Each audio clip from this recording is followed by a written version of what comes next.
Hello and welcome to the Health Detective Podcast by Functional Diagnostic Nutrition. We bring you interviews from people who have conquered the trickiest of health challenges using the functional diagnostic nutrition philosophy and similar healing modalities. You're going to hear from experts who have been through the ringer with their health issues and yet managed to come out on the other side. You can always visit us at functionaldiagnosticnutrition.com, but for now, here is today's episode.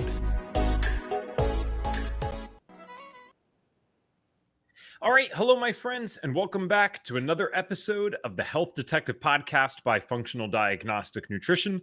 My name is Evan Transu, aka Detective Ev, and I will be kind of your host for today's show. You can call me a host, but really the star today is going to be our guest, Paula, because we are doing another Lab and Learn. So if you guys are just tuning in for the first time, or maybe the first time in a while, myself and Lucy McKellar, our executive director of our graduate group, we had started a series called Lunch and Learn. And what we were doing every Tuesday is we'd kind of dissect the course for you in our very, I think I could say this for Lucy, I certainly could say it for myself, our more basic way. So we were able to explain it in a way that pretty much anyone can understand. And what we realized is that has its validity, but we don't need to do that indefinitely. What you guys really want is that nerdier content where we get into the labs, we're sharing the screen, going over even kind of case studies, you could call them.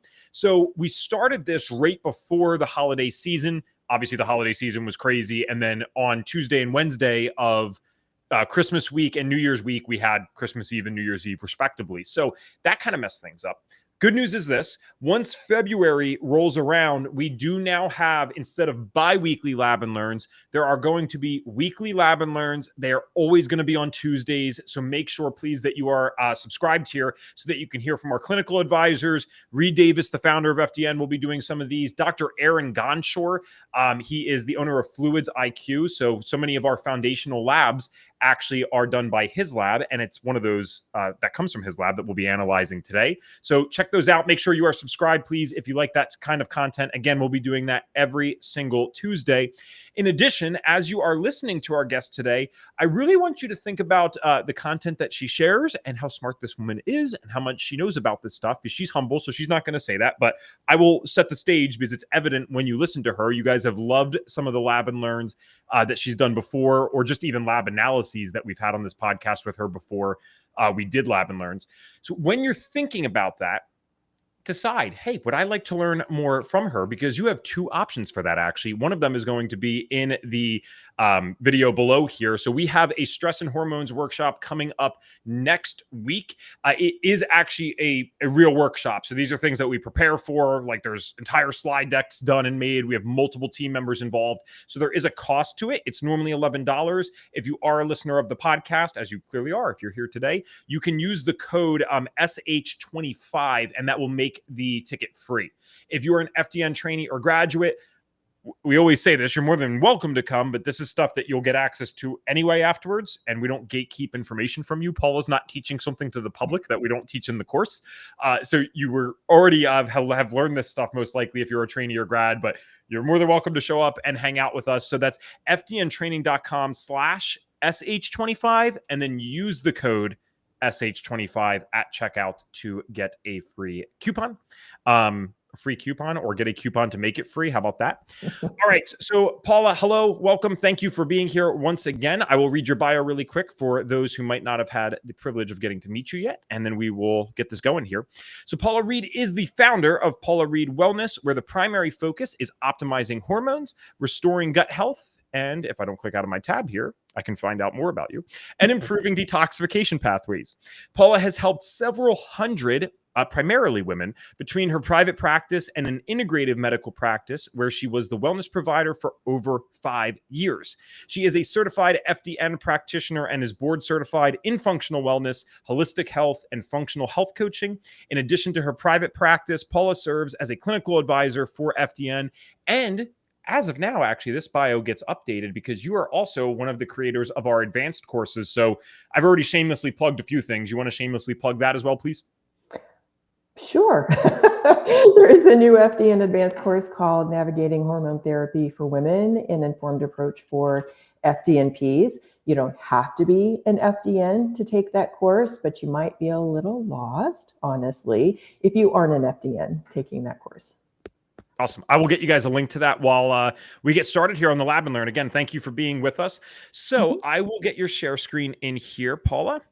We might have to zoom in just a little bit, nothing too crazy probably, but zoom in just a little bit for people, please, when we get a second, if we're able. And if we're not, I think it actually looks pretty good. I always feel like I see the world differently because anytime I take my glasses off, I can't read this. And then I remember most people are smart enough to have corrected eye vision. So I can see it pretty well. Guys, let us know in the chat if you can see everything okay. I'll probably remove my head here in a moment so that Paula can do her thing. But how we do these Lab and Learns is we kind of always describe the person whose test results we're looking at first. You guys can already see some of the information in the top left. But Paula, not that we have every little detail about this person, but before we get into the test results, whose test results are these and why is that so important to us as FDNs? Because we don't just look at the lab, we don't just address markers, we want to look at the whole person, right? And full disclosure, this is not a personal client of mine, but as a clinical advisor, because I do so many clinical advising sessions with other FDNs, an FDN brought this case to me. So we've been doing clinical advising on this client. And would you like for me to go through the information specific to her right now so that you can? Yeah, that'd be amazing. Thank you. Okay, awesome. We always ask for this information in clinical advising sessions because it's important to understand the person and not just the lab. So this is a 62-year-old female. Her top complaints are lower back pain, which is getting a little bit better since she started physical therapy recently, but she's also experiencing tingling in her hands, noticing a weakening of grip strength. She also has mouth sensitivity, which has been chronic and persistent for a little while now. Some additional symptoms that she's noted are joint pain, ringing in the ears, skin sensitivity, tingling in hands and feet again, and lots of digestive issues. She does have diagnoses of osteoporosis, fibrocystic breasts, as well as thyroid nodules, but not on any prescription medication right now. Ironically, she was taking a prescription medication for her osteoporosis. She took it for 2 years, but her condition actually worsened. So she went off of that medication. She takes a handful of supplements, like a multivitamin, anti-inflammatory stuff like turmeric, berberine. She's on a very high dose vitamin D based on her doctor's recommendation because of the osteoporosis, but only takes vitamin K occasionally, as she mentioned. Her diet, she eats fairly balanced meals with protein and vegetables. She has cut down on gluten and dairy, but not completely eliminated. But she does avoid other grains because she's learned that they are inflammatory. She's had a partial hysterectomy, so no uterus, and almost lost her hearing in one ear due to a virus that she had in 2023. And she's getting sick a lot now. So that was the presentation as it was given to me when the FDN brought this particular lab to review. And the summarized version of why this matters, we've talked about this a million times on the show. I'm just reiterating it for the sake of, hey, it might be someone's first time tuning in. We're never treating the paperwork, right? Anyone can, well, I shouldn't say anyone can do that because even some can't do that. Let's be honest. But we definitely don't do that as FDNs. If you're wearing your FDN hat, even if you are a doctor or a nurse practitioner who came through the course, you're not playing that role right now. You are an FDN. So we can't go and say, this thing over here is low or this thing over here is a little high. Let's just give them this medication for that. We can't do that if we wanted to. So we're taking this much deeper approach of saying, all right, why is this happening? But also, how is it happening in conjunction with their lifestyle, with their unique genetics? I don't mean necessarily with genetic testing, but just like with their makeup. Where did they grow up? What has their life been like? What did the other labs look like? That's probably the only thing, and I'm sure it drives you crazy as a clinical advisor, but the only thing that I don't like about our Lab and Learns is that we don't have the opportunity to show off, all the labs from this person in one session. We'd be here for, 3 or 4 hours, honestly, really trying to dissect all of that. So we're never looking at standalone labs as FDNs. We would always be looking at this in conjunction with a bunch of other labs. So just something to keep in mind. The last thing I think before we get into the actual results themselves and what the meaning of these results are to you is, can we just talk about this test a little bit quick? So I mentioned Fluids IQ. I mentioned Dr. Aaron Gonshore is the founder of Fluids IQ. And so these are one of the tests that we use, or this is one of the tests that we use as a foundational lab here at FDN. It's a salivary hormone test. You're going to do 4 samples throughout the day. So what are some advantages of a salivary hormone test? We could talk about disadvantages as well, but why might this be a foundational lab at FDN? Well, one of the great things, especially when we're looking at cortisol and the stress response, if you do something like a blood test, first of all, that is an invasive test. You have to go to a lab, they're sticking your arm with a needle, but you're only looking at that one moment in time. And while you may get some valuable information about that one moment in time, one of the advantages of doing something like this is, first of all, it's saliva, it's non-invasive, it is a collection kit that's sent to your home, so you do it from the comfort of your own home. And because it's a 4-point salivary test, we are testing from approximately 30 minutes after you wake up at specific intervals until you literally go to bed. It gives us a much more complete picture of especially the stress response information. Very, very important to see the big picture and not just one isolated moment in time. And you're going to see some really interesting information on this particular lab specific to that. All right, well, let's get into that. So guys, with Lab and Learns, a little bit different. If you have questions as we're going along here, feel free to throw them in. Otherwise, I have plenty of stuff. And then Paula, just for the sake of them being able to see it, I will move my head out of the frame, but I am still here anytime you ask me something, okay? Okay, awesome, thank you. Okay, so this is the first page of this particular result, and we're going to get to the second page in a second. But I'm actually going to start with the right side of this paper and start with cortisol. There's another form that I would love to show you that we can't share 2 windows at the same time, unfortunately. But in FDN, we have something called the test comparison worksheet. And it's just this wonderful spreadsheet that with our foundational labs, you can plug in the values, the same values that you're seeing, the results on this particular lab. And it's all in one place on one spreadsheet, and all of the other lab values from the other foundational labs that we do are also on this one spreadsheet. So to see everything at one glance, it makes it really nice. And also when you're doing like repeat testing to reassess and adjust as necessary, you can see side-by-side comparisons, which makes it really nice. So I wish I could show that to you, but right now I can't do that. But I just want to explain some things as we go through this lab. When we look at, for example, the reference ranges for all of these markers, but right now let's focus on cortisol, which is on the right-hand side of that lab.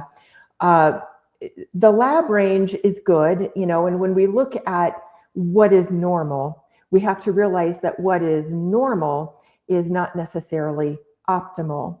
So one thing that's a little bit different with FDN and our test comparison worksheet is the reference ranges are actually just a little bit tighter for these cortisol levels than what even the lab provides. And this is a great lab.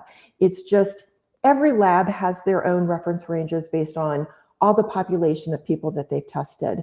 And within FDN, we just kind of take it a little step further and say, these may be the reference ranges, but this range that's a little bit tighter is what we consider optimal.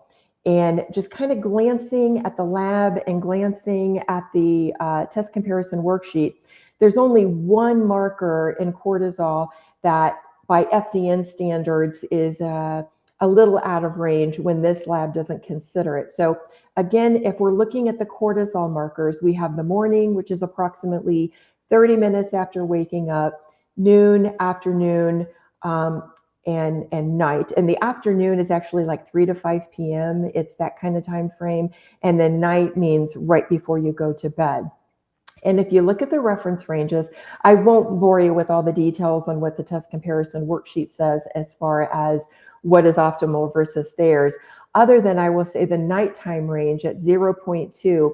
Our optimal range on the test comparison worksheet is actually 0.4 to 0.6. So just a little low at night. Not that that's a big deal, but I just wanted to mention that. But then we also have the cortisol sum. And the cortisol sum is what we use to determine what stage of HPA axis dysfunction someone is in. Now, that is not broken down on this lab, but on our test comparison worksheet, we do have that information. And as an example, this particular client is considered acute stage because her cortisol sum is over 7. It's at 8.2. Compensatory is considered 4.2 to 7.0, and then we have an exhaustive stage, which is anything less than 4.2. So this is showing an acute stage, but this is another example of why we don't even just want to look at only the cortisol sum to determine exactly where someone should be in an HPA axis stage of dysfunction, and here's why. I am going to scroll down to the second page. I'm assuming everyone can see the graph. So not only do we have the numbers, thank you, Evan, for confirming. Not only do we have the numbers on that first page, but then we plot it in a graph that shows what does a normal or what does an optimal or preferred cortisol pattern look like. Well, if you look at this green space here, this is, we'll say the normal range. Everything that's within green is the normal range. And what is optimal is to see your highest cortisol in the morning, right after awakening. We have something called the cortisol awakening response. After we wake up with lower cortisol. As we wake up, our eyes see light, ideally sunlight, but sometimes we get up before the sun, so it may be a different kind of light. But ideally, when our eyes are open and in light, cortisol awakening response occurs. So our highest cortisol is in the morning, shortly after we wake up. And then throughout the day, there should be a particular pattern of decrease in cortisol to prepare us for the evening, so that when we're ready to go to bed at night, our cortisol should be lower and we start producing melatonin, which is like the body's clock keeper, if you will. Well, if you look at her pattern, you may not know a lot about what's considered optimal or what a real pattern should look like, but I can tell you, this is not what the pattern should look like, where the morning is so low and the noon reading is so elevated. It's well outside the range. Just to give you an idea about percentages here, and again, this is something that's on that the test comparison worksheet. In the morning, ideally, we should have about 64% of our cortisol production at that first morning measurement. And in this case, this client's was at only 36%. And then by the time we get to afternoon, that noontime, only about 19% of our cortisol production should be at that point. Hers was 58.5%. That's why there's such a significant increase there at noon. And then a more significant drop at the afternoon, which is like that 3 to 5 p.m. We should be at about 14% cortisol production. She was only at 2.4. And then that continued. You can see it's kind of like a flat line going across between that 3 to 5 p.m. and her bedtime, because there was such a dramatic drop there. So here's why. You might look at that and say, why does it look like this? Well, we have very specific instructions when you do this test and you collect your saliva about when you should brush your teeth, when you should eat and drink, and things to avoid, because what we want to measure is your vital reserve, a baseline of what your body is capable of doing. So we want to try and eliminate those, what we call exogenous influences that can dramatically impact that. Things that will do that: caffeine, alcohol, tobacco, exercise. Some of those things, like exercise, are not bad things, but they are temporary stressors that can create a stress response while you're doing it. So we may see elevated cortisol if someone does a CrossFit workout first thing in the morning, for example.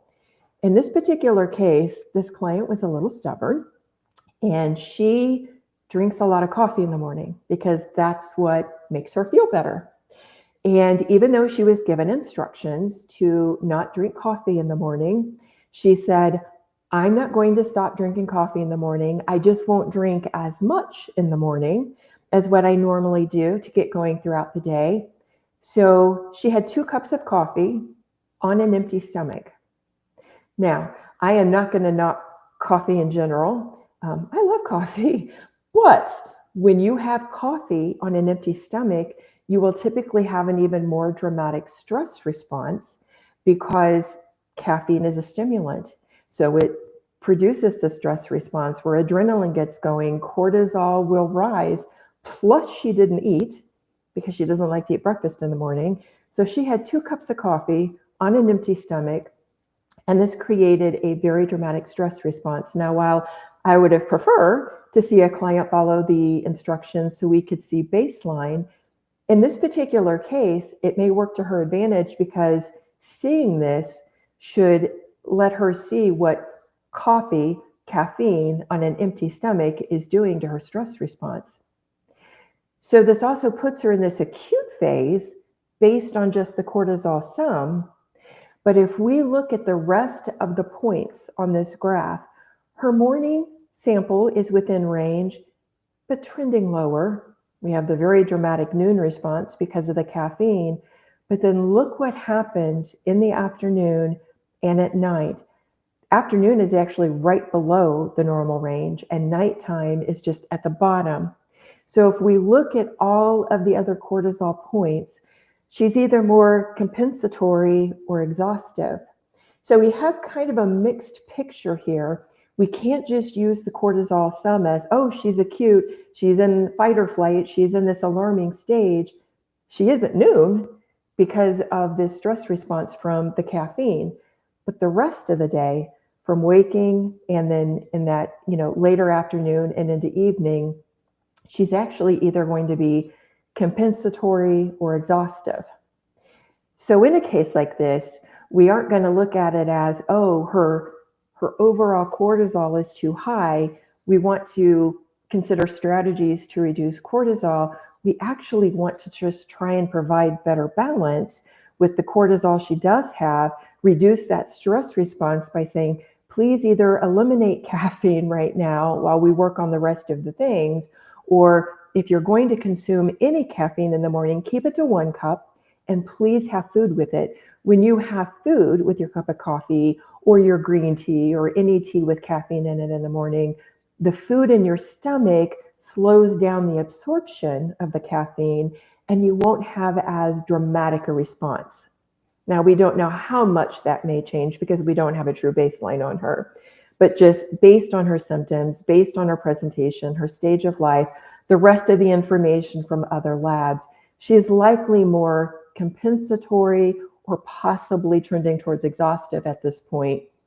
So we really want to do more with nourishing the adrenals. The FDN, who is the FDN for this client, wanted to perhaps support with an adrenal support formula. There's a great one that has like the B vitamins and vitamin C, and has some of the minerals that we need, like zinc and magnesium and sodium, to help nourish the adrenals. So that's what we decided the plan would be with this particular client.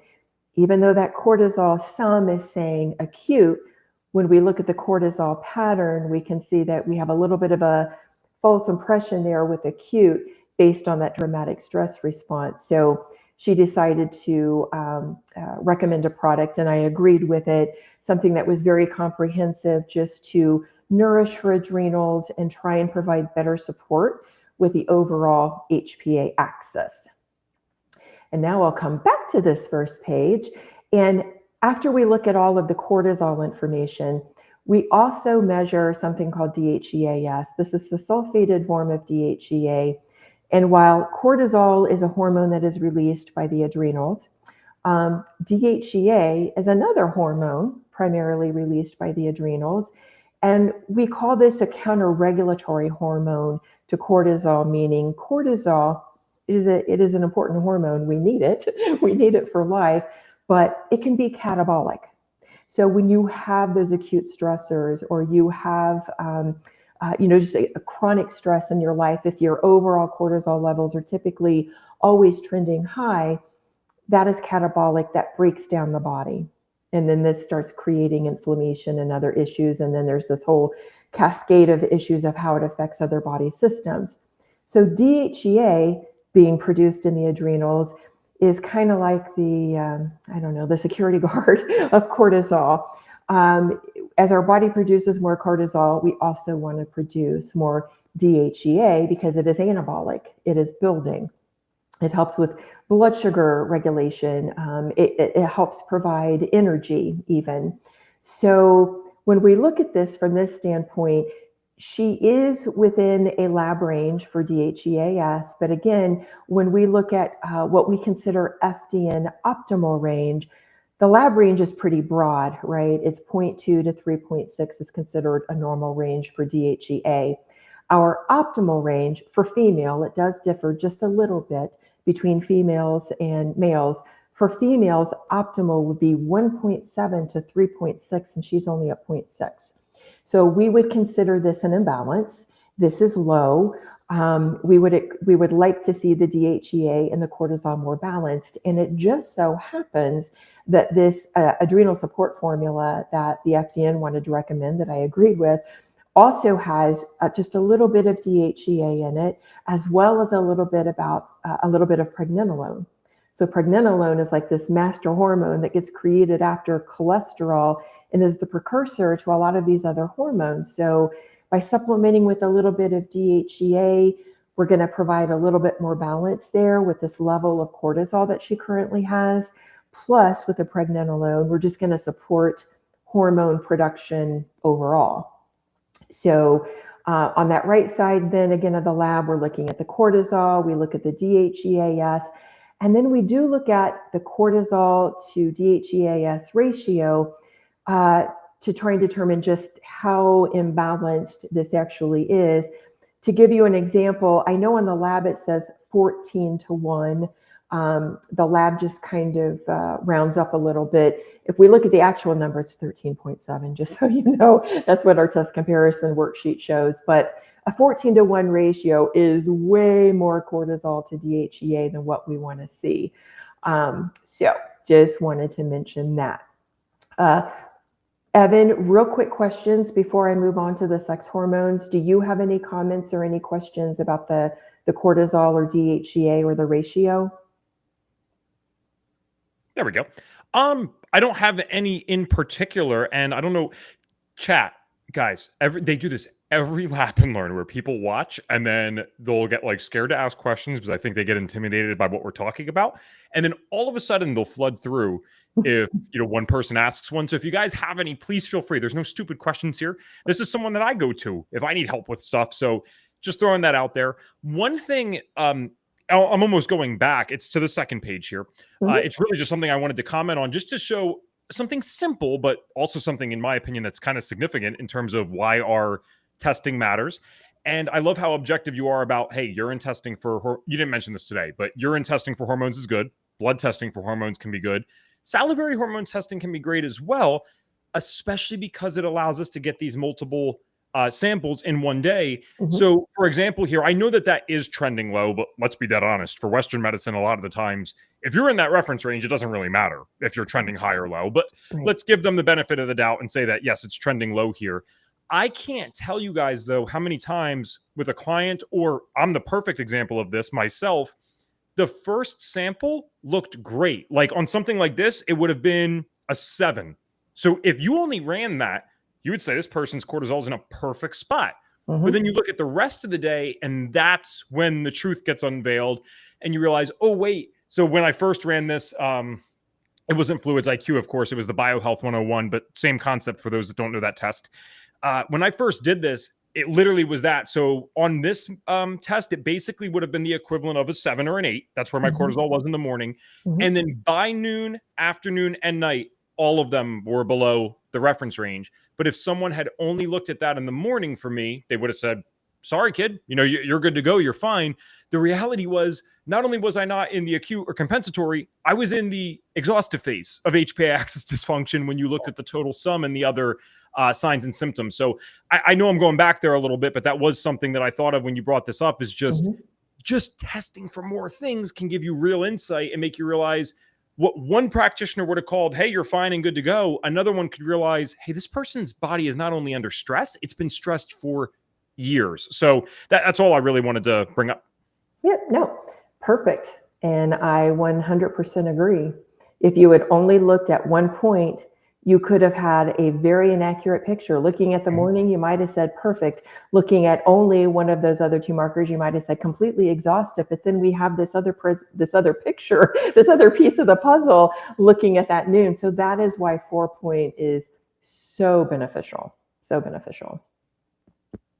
Well, all good on my end. Okay.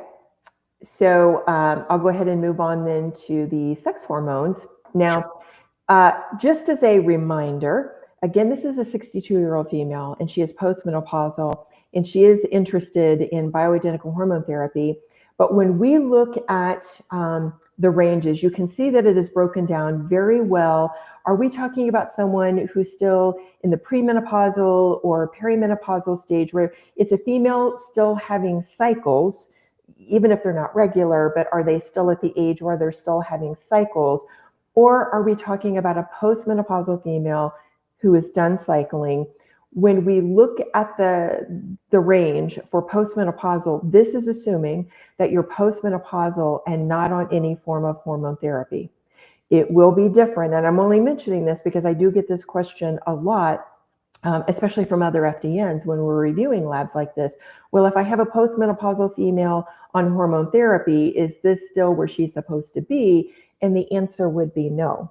Won't go into all the details about where she should be because that may vary a bit practitioner to practitioner and what the client's goals are, what they're trying to do, whether just resolve a few vasomotor symptoms or are they doing it for health optimization. That's a whole nother discussion, maybe for another day, Evan. But I just wanted to point out that when we look at the range for postmenopausal female, this is assuming that there's no hormone therapy on board. So when we look at her estradiol is the primary estrogen in women and men, and that's why that's the one we're measuring. We actually have 3 estrogens, but this is the primary, and that's why we're measuring this one.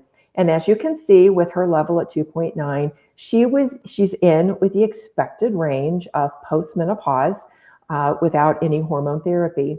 Same with her progesterone. When we look at that, in postmenopause, it's a little bit broader range than what there is for estradiol, but she is within range with both.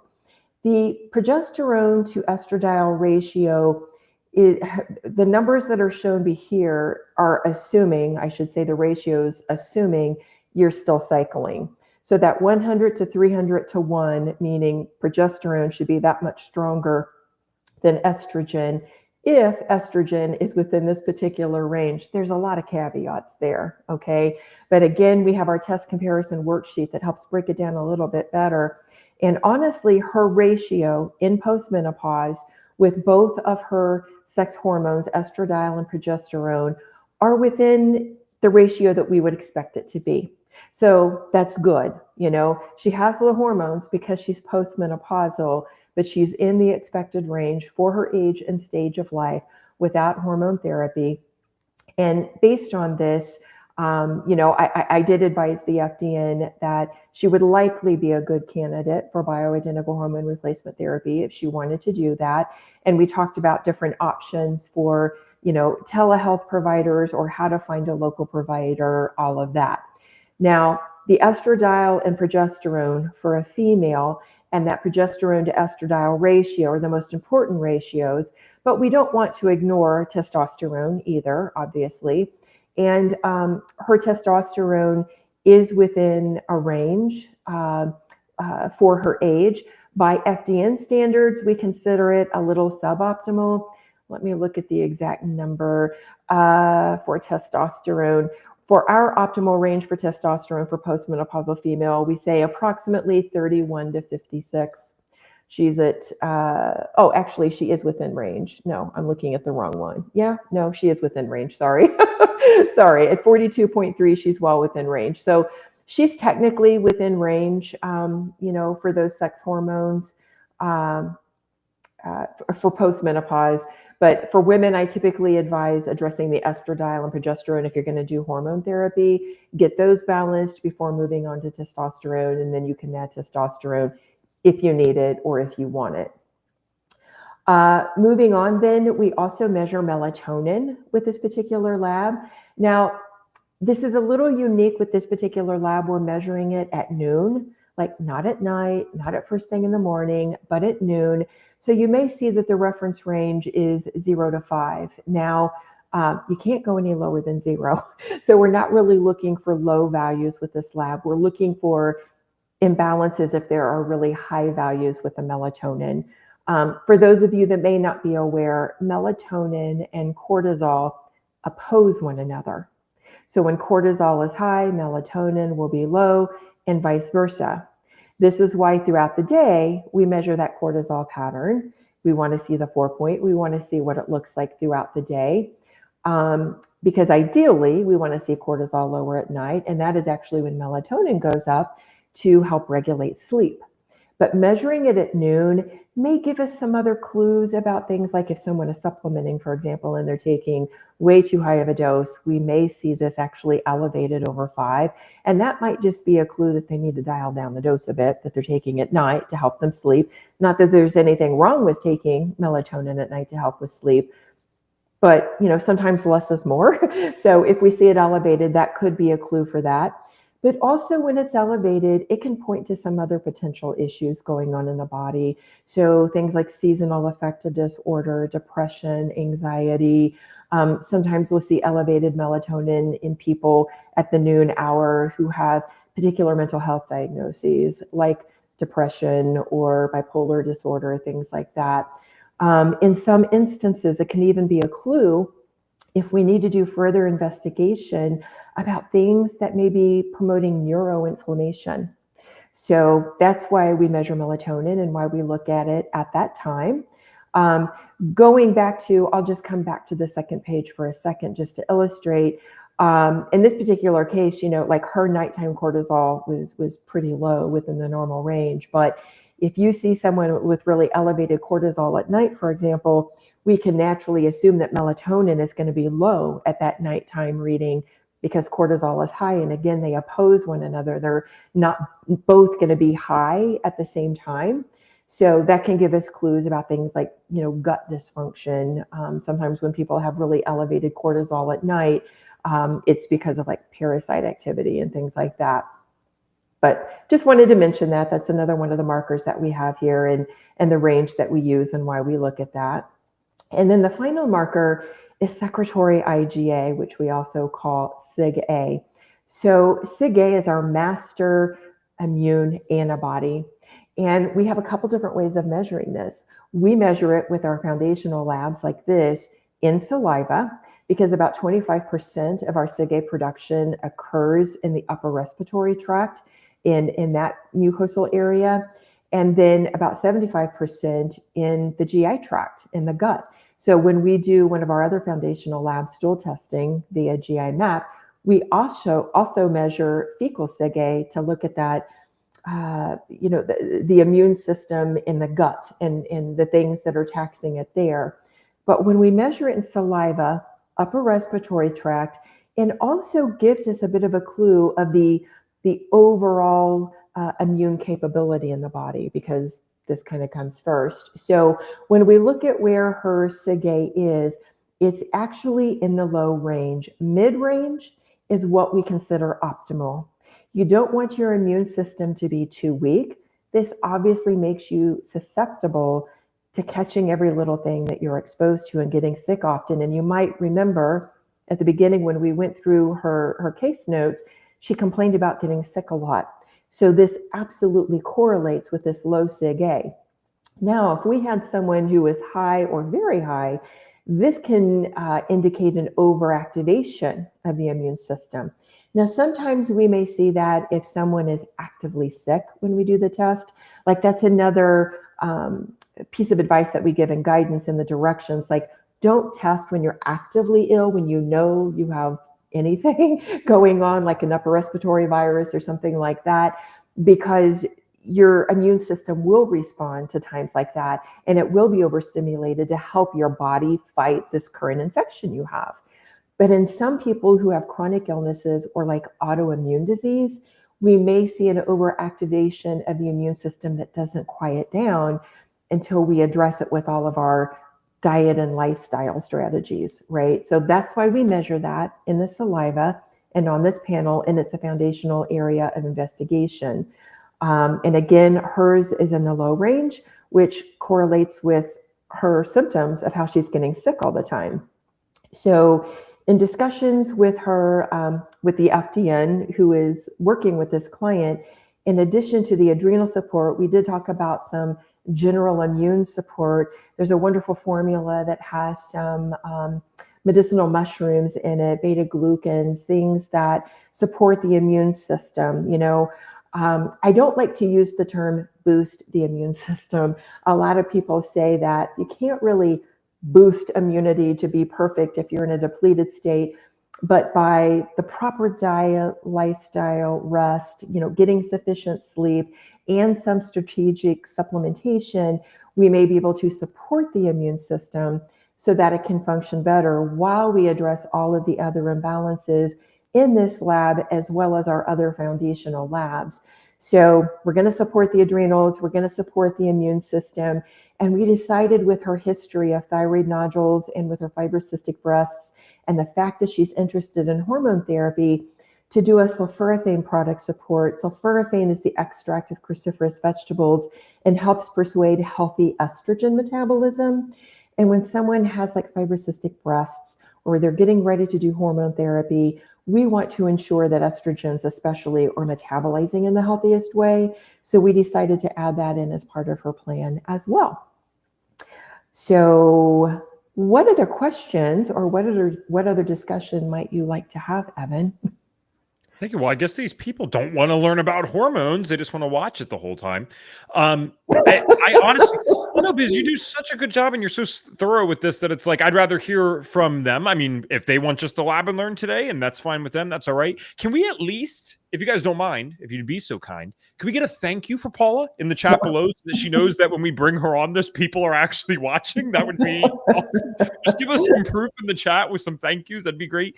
But Paula, we will shout out just one more time. If you guys like this kind of stuff, this is the free stuff that we do on YouTube, right? So we would love to have you on the workshop that's going to be happening next week with Paula and myself. I just get on, introduce some basic concepts, and then I throw it over to Smart Paula, who will be diving in much deeper to certain topics. So just to kind of tease this out for them, even Paula, what are some of the things that maybe they can expect in the workshop next week that we did not get to touch on this today? There's going to be so much more in the workshop because we're really going to get into the nitty-gritty of some of the anatomy and physiology behind what's driving these systems. Where are all these hormones created? How are they truly connected? I mean, there's a reason, obviously, that we're looking at these particular hormone markers on this foundational lab, but we will go into a lot more discussion about that, as well as all the different strategies and the order of importance and how we address all of these things. I mean, I gave some highlights about my discussion with the FDN who's working with this client, but we'll go into even more, much greater detail during the workshop because we have a lot more time to do that. Awesome. Okay, so Susanna and Tracy are apparently here. Thanks, guys. Thank you. There we go. Susanna, a nice, thank you. Awesome question. Is she an FDN or has additional credentials? So yes, you are an FDN. What else do you have credentials wise? I'm not a licensed practitioner, but because even before doing FDN, and I learned a lot in FDN, I had the advantage of working in an integrative medical practice with MDs and nurse practitioners. They were the ones who originally trained me on functional medicine labs and, all of the dress, as we call it in FDN, all of those things. And that's what I did for 5.5 years in that practice. So I'm not licensed, but I did work with licensed practitioners and I learned a lot that way. All of my credentials are in the holistic health space. I have several in nutrition and health coaching and all the things.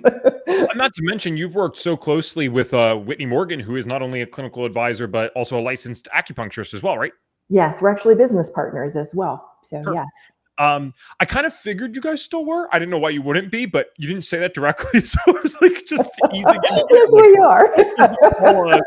Feud. I'm like, I love these two. That's awesome. And Susanna said, I just got on the tail end. Sorry, no, you didn't do anything wrong. We're just glad to have you here and participating because I can see a lot of people. So that's why I was, it's just fun when people engage.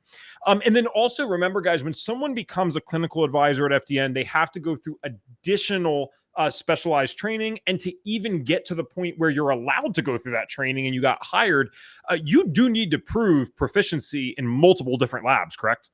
Yes. Yes, you do.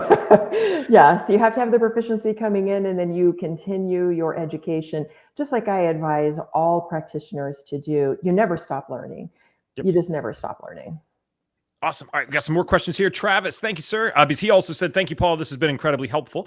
But he has a question as well. What specifically this client was recommended for adrenal support? So I know that you did touch on some of the stuff. And certainly as FDNs, like, I can't overstate this enough, Travis, because if you do these things well, this will be all supplements. If you can get that person to go to bed on time, if they are privileged enough to be able to live a lifestyle where they don't need to wake up to an alarm, right? That was one of the best things I ever did for my health, is going to bed early enough and structuring my life that I do not need to wake up to an alarm 99 days out of 100, right? I mean, truly, that's probably the number. So those types of things long-term will work better than almost anything. But for this particular client, and again, this is not medical advice. We're not telling you guys to do it, but Paula, what would you have done in terms of adrenal support here? What the FDN recommended, and I agreed with, is a product called Support Adrenals from Biomatrix.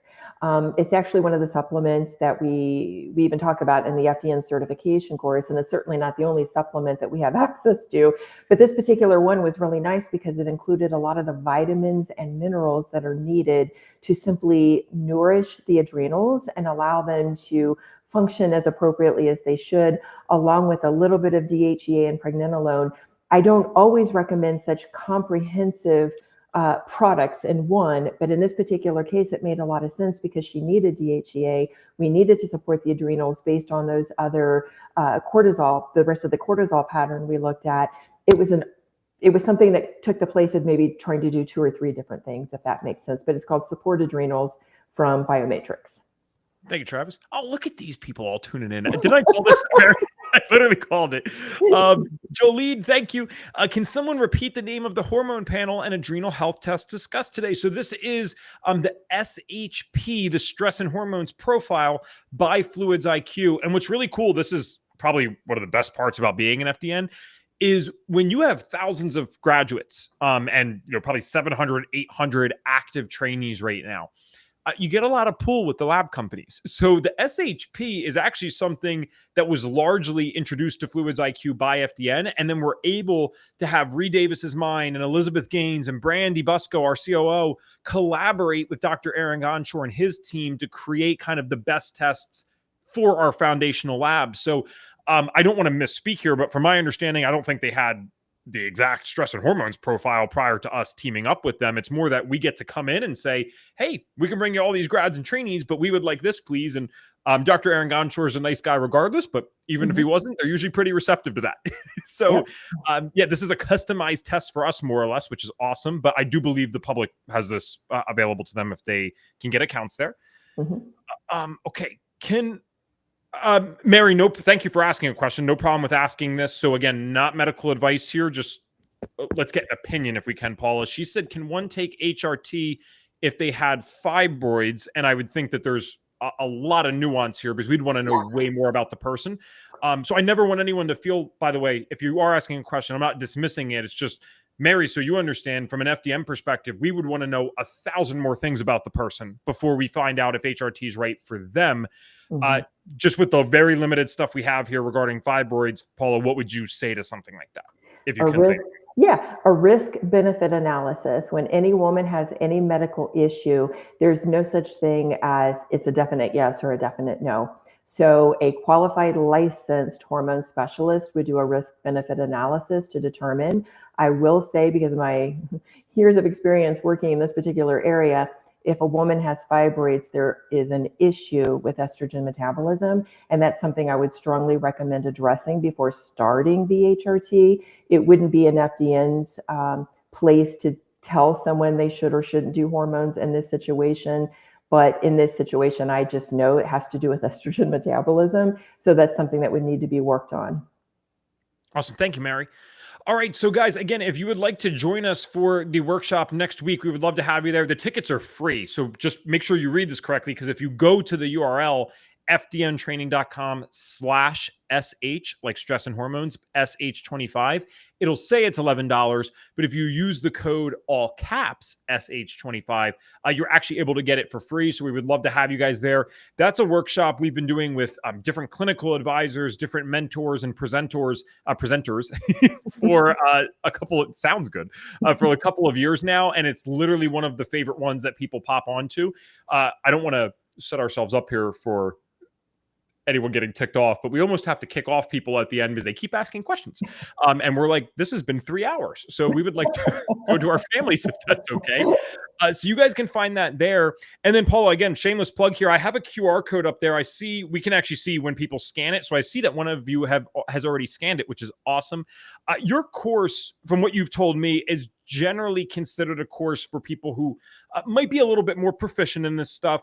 I think you've actually even went as far as to say it'd be good if they went through the FDN course prior to doing this advanced course. So please, I mean, we're already on. I'd love if you took a few seconds just to shout out who that's ideal for. Second one, scan the QR code. Awesome. Yeah, I don't want to discourage anyone from not taking the course if they're interested in learning about what some of the issues have been with recommendations regarding hormone therapy for women. It's been all over the place. And in the course, I do talk about what some of the issues were with earlier studies, as well as what we know today based on the research, the statistics involving bioidentical hormone replacement therapy. Again, we're talking about only women for this. I'm not trying to be discriminatory, but that's my niche, is working with women in this stage of life. So, talking about the potential benefits of it, I do cover some of the contraindications, some of the health conditions that will definitely require a true expert getting on board, a licensed practitioner in hormone therapy, or any other medical specialist that may be needed to determine that risk-benefit analysis. But then I do go through the process if you are an FDN especially, but any type of a health coach who uses lab testing, the advantages of some of the testing doing before someone gets on hormones, how to monitor it while they're on hormones, not to take the place of a hormone specialist, but to work in concert with them, because we want to address stress. We want to work on the gut. There are other things that we look at. It's not just about throwing hormones in the body just to get to a certain level. We want things to be working efficiently throughout the entire body. So that's what the course really hits. And I hope you enjoy it if you take it. Cool. Paul, thank you so much. I know there's always a lot going on when you hang out with Ev. So I appreciate you sharing this information today. Oh, we do have one more question. Thank you, Travis. The last thing I can do, is hop off after I begged him to ask questions. Travis is a physician assistant. Thanks for being here with us. Looking to shift focus into women's health. Is this a good course for me? Probably is. I would definitely recommend doing that workshop with us, again, because it's free. And the reason I'd recommend that is because the FDN course, Paula's course, I should say the FDN course more than your course. These are higher ticket items, right? We have no problem with the price tag on these things because it's a huge value to people. What we don't ever want is to separate service from the business side. We want them to be together. And so we don't want people buying our courses or doing something major with us, like a $9,000 investment, unless they're positive this is for them. So Travis, in my gut, I would say, well, yeah, of course, this would be good for women's health, but I want you to be able to make a really confident decision. So I'd recommend getting on that workshop. You can learn more there for free. And then that, I would say, would be a really good indicator to you as to whether or not this is something that you want to pursue even further. There's also opportunities to talk to our team directly. You can go to fdntraining.com/call. They are sales reps on the books, but really they're just course enrollment advisors who ask questions to people, figure out if things are a good fit for them. So, we'd love to have you on one of those so that you can make a better decision. Thanks for being here again. It's always so cool to see the different career paths that people come from. One day, you know how this is. One day you'll have an accountant on your clinical advisor session that became an FDN. Next day it's a physician assistant. So really cool place.